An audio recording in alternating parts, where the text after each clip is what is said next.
विशेष कार्यक्रम। आज के विशेष कार्यक्रम में आप सुनेंगे मोदी सरकार के तीसरे कार्यकाल के शुरुआती 100 दिनों में विकसित भारत के संकल्प को पूरा करने के लिए कृषि के क्षेत्र में लिए गए बड़े फैसलों पर मेरठ के किसानों की राय। साथ ही किसानों के लिए सरकार की योजना कितनी कारगर साबित हो रही है, इस विषय पर सरदार वल्लभ भाई पटेल कृषि एवं प्रौद्योगिकी विश्वविद्यालय के ट्रेनिंग एंड प्लेसमेंट निदेशक प्रोफेसर RS सेंगर से खास चर्चा। वार्ताकार हैं आकाशवाणी की मेरठ संवाददाता सुनीता श्रीवास्तव।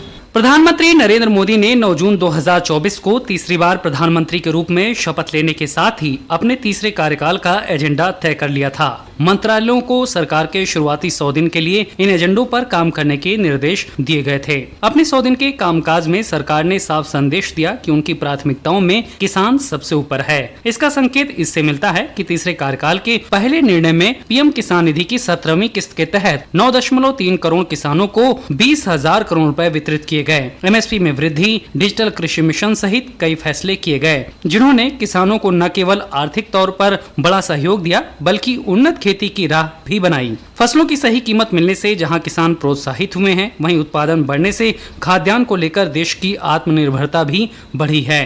सरकार ने छोटे किसानों पर ज्यादा फोकस करते हुए योजनाओं का लाभ उन तक पहुंचाने को प्राथमिकता दी है। किसानों के लिए सरकार की योजना कितनी कारगर साबित हो रही, खेती किसानी में क्या बदलाव आ रहे, इस विषय पर आकाशवाणी की मेरठ संवाददाता सुनीता श्रीवास्तव ने सरदार वल्लभ भाई पटेल कृषि एवं प्रौद्योगिकी विश्वविद्यालय के ट्रेनिंग एंड प्लेसमेंट निदेशक प्रोफेसर RS सेंगर से चर्चा की। मोदी सरकार के तीसरे कार्यकाल के शुरुआती 100 दिन पूरे हो रहे हैं। यह 100 दिन किसानों के लिए किस तरह से लाभकारी सिद्ध हुए हैं? ये ड्रिप इरिगेशन के बारे में बात हो या सड़कों का जाल जो गांव में बिछाया जा रहा है उसकी बात करें या मार्केटिंग की बात करते हैं, तो इन सब चीज़ों की तरफ हम देखते हैं तो किसानों के लिए ये काफ़ी लाभकारी योजनाएं थी जिनका लाभ किसानों को मिल रहा है। साथ साथ MSP पर जिन फसलों को खरीदा जाना था, समय पर उनको खरीदा गया और किसानों को उसकी अच्छी कीमत भी मिल सकी है। इसके अलावा प्राकृतिक खेती और जो अन्य खेती करनी है उस पर भी भारत सरकार ने विशेष जोर दिया है। कृषि विविधीकरण को बढ़ाने के लिए सरकार काफी काम कर रही है, जिससे किसानों का चौमुखी विकास हो सके। क्या किसानों को प्राकृतिक खेती की तरफ भी अक्सर किया जा रहा है? जो हमारे देश में प्राकृतिक खेती है, इसके लिए जो गंगा के किनारे के गांव हैं, वहां पर पहले से ही किसान कम खाद का उपयोग करते थे, लेकिन यदि वहां पर प्राकृतिक खेती का प्रमोशन किया जाएगा तो उन किसानों को ज्यादा लाभ होगा, क्योंकि वो कम खाद में बिना खाद के जो चीजें उत्पादित करेंगे वो स्वास्थ्य के लिए, सेहत के लिए काफी लाभकारी होगी। मेरठ के आसपास के क्षेत्रों में जो गंगा किनारे का क्षेत्र है वहां पर प्राकृतिक खेती की जा रही है, जिससे किसान अपने प्राकृतिक उत्पाद को अच्छी कीमत पर बेच पा रहे हैं। किसानों के जागरूक करने और तकनीकी जानकारी के लिए सरकार के द्वारा क्या कदम उठाए जा रहे हैं? किसानों को जागरूक करने के लिए और उनको तकनीक पहुंचाने के लिए सरकार सराहनीय कार्य कर रही है। इसके लिए मेले का आयोजन करती है, प्रशिक्षण देती है। कृषि विज्ञान केंद्र के माध्यम से, विश्वविद्यालयों के माध्यम से, विभिन्न संस्थानों के माध्यम से किसानों को प्रशिक्षित किया जाता है और जो नई नई तकनीक हैं उनसे उनको रूबरू कराया जाता है, जिससे वो देखकर कुछ सीख सकें और नई तकनीकों को अपने खेत पर प्रारंभ करके अच्छा उत्पाद प्राप्त कर सकें। इसकी सरकार ने व्यवस्था की हुई है। साथ साथ गाँव में पशुपालन और मत्स्य पालन को बढ़ावा करने के लिए भी कई योजनाएं प्रारंभ की गई हैं। उन योजनाओं का भी लाभ हमारे कृषक भाइयों को मिल रहा है। किसान आए दिन बहुत सारी समस्याओं से जूझते रहते हैं। इन समस्याओं के निजात दिलाने के लिए सरकारी स्तर पर क्या काम हुए हैं? मोदी सरकार ने विगत कुछ वर्षों से किसानों के हित को ध्यान में रखते हुए, किसानों की समस्याओं को ध्यान में रखते हुए कई सराहनीय कदम उठाए हैं, जिससे किसानों को उसका लाभ मिल रहा है। प्राकृतिक आपदाओं से बचने के लिए सरकार ने कदम उठाए हैं, जिससे उनको पहले से ही सूचना दे दी जाती है कि वो अपनी आने वाली वर्षा से या कोई प्राकृतिक अन्य आपदाएं आ रही हैं उससे अपनी फसल को तथा अपने को कैसे सुरक्षित रख सके, इसका भी लाभ मौसम की जानकारी पहले से प्राप्त हो जाने के कारण किसान ले पा रहे हैं। क्या सरकार कृषि उत्पादन बढ़ाने के लिए भी कुछ काम कर रही है? किसानों को प्रशिक्षण देकर मोदी सरकार ने ये व्यवस्था की हुई है कि वो हाईटेक खेती करे, जिससे उसका उत्पादन अच्छा हो सके, और इसके लिए समय समय पर प्रशिक्षणों का आयोजन करके भी उसको सिखाया जाता है। यदि उनकी फसल में कोई नुकसान होता है तो उसकी बीमा की व्यवस्था की गई है और जो किसान भाई जागरूक हैं वो अपनी फसल का बीमा करा लेते हैं। प्रधानमंत्री नरेंद्र मोदी के नेतृत्व में तीसरी बार सरकार बनने के 100 दिन पूरे होने पर मेरठ के किसान धर्मसेन का कहना है कि प्रधानमंत्री नरेंद्र मोदी के नेतृत्व में सरकार लगातार किसानों की आय दोगुनी करने का प्रयास तो कर ही रही है, वहीं गांव में उन्हें मूलभूत सुविधाएं देकर विकास से भी जोड़ा जा रहा है। सड़कों का जाल लगातार प्रधानमंत्री सड़क योजना के अंतर्गत फैल रहा है और अब किसानों के गाँव तक पक्की सड़कें पहुँच रही हैं, जो उनके लिए तरक्की की राह बना रही हैं।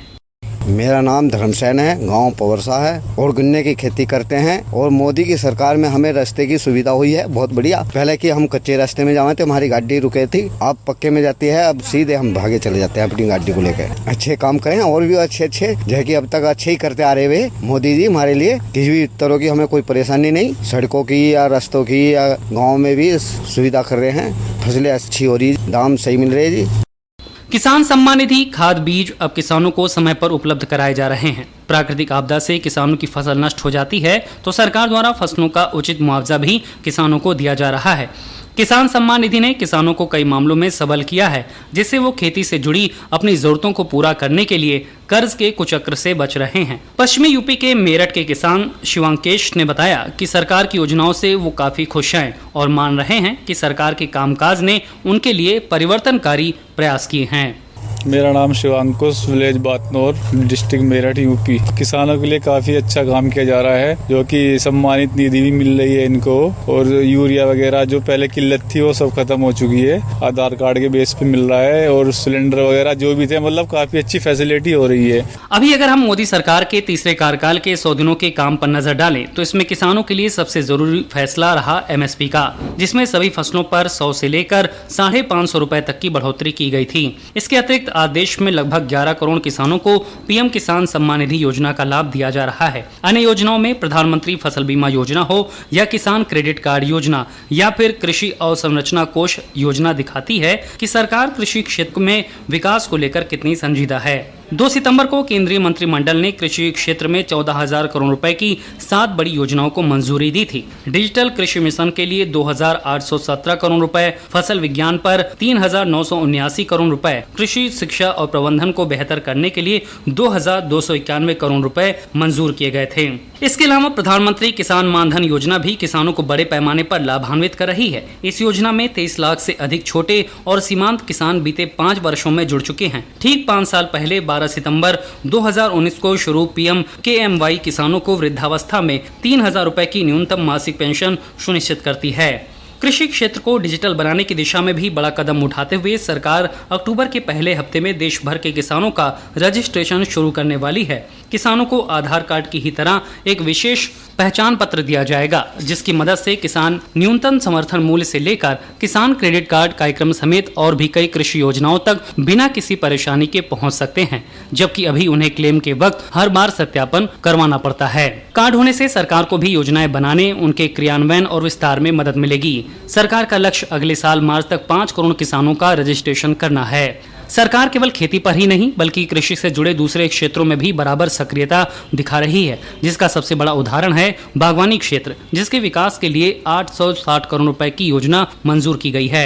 मछुआरों के कल्याण के लिए सहकारी संस्थाओं को भी मजबूत बनाया जा रहा है। मोदी सरकार ने अपने तीसरे कार्यकाल में GST परिषद की अपनी पहली ही बैठक में दूध के डिब्बों पर से GST को 18% से घटाकर 12% करने और इसे एक समान बनाने का फैसला लिया था। बीते 100 दिनों में अगर देखा जाए तो मोदी सरकार किसानों की आर्थिक उन्नति और उनके सामाजिक विकास को लेकर न केवल प्रयत्नशील दिख रही है, बल्कि ये भी संदेश देने की कोशिश की जा रही है कि देश का अन्नदाता विकसित भारत के संकल्प को पूरा करने का प्रमुख और सबसे मजबूत आधार है। आज के विशेष कार्यक्रम में आप सुन रहे थे मोदी सरकार के तीसरे कार्यकाल के शुरुआती 100 दिनों में विकसित भारत के संकल्प को पूरा करने के लिए कृषि के क्षेत्र में लिए गए बड़े फैसलों पर मेरठ के किसानों की राय। साथ ही किसानों के लिए सरकार की योजना कितनी कारगर साबित हो रही है, इस विषय पर सरदार वल्लभ भाई पटेल कृषि एवं प्रौद्योगिकी विश्वविद्यालय के ट्रेनिंग एंड प्लेसमेंट निदेशक प्रोफेसर RS सेंगर से खास चर्चा। वार्ताकार थी आकाशवाणी की मेरठ संवाददाता सुनीता श्रीवास्तव।